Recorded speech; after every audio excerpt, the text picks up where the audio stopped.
Un te tādā pašā tirdziņa viducī ir arī forša vietiņa, kur var nopirkt kaut ko gardu. Cenas redziet kādas, cūku sauss 5 eiro, šņukurs, putrāņu desa, lauku desa, var sakot īsti latviešu ēdiens. Gatavots arī gluži kā senajos laikos.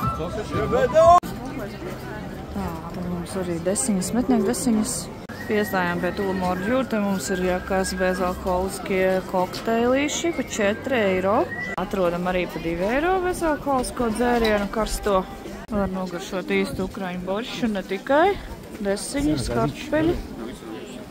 Tā, boršs ir pa 5 eiro, vistas šašliks 7, sardors 4, kāposta 3.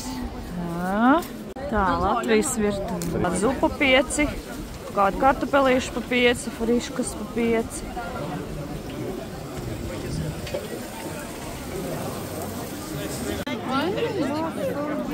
Ledus dzērieni. Tātad tirdziņā darbojas depozīta sistēma, pērkot dzērienu, tev iedod glāzi, par kuru tu samaksā 2 eiro. Pēc tam atgriežot glāzi atpakaļ, 2 eiro saņems atpakaļ.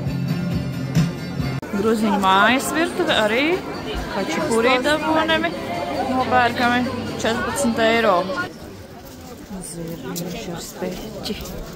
Zirnīši ar speķi un viss dabonams. Kartupeļu pankūciņas un kāpostiņi, viss iespējamais. Mums ir vieglāk nedaudz dzīvot katru gadu, kad paliekam vecāki, jo mēs vairāk sevi pazīstam.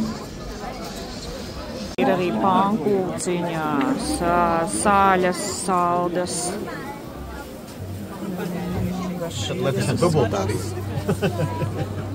Apgājuši apli, tagad iesim, sāksim kaut ko baudīt kaut ko. Jā, sāksim ar karsto dzērienu, jo esam bišķi pirkstus nosaldējuši. Kā 0 grādu šodien, bet sniega vējš pūš un jūtās tā ziemiņa, jūtās.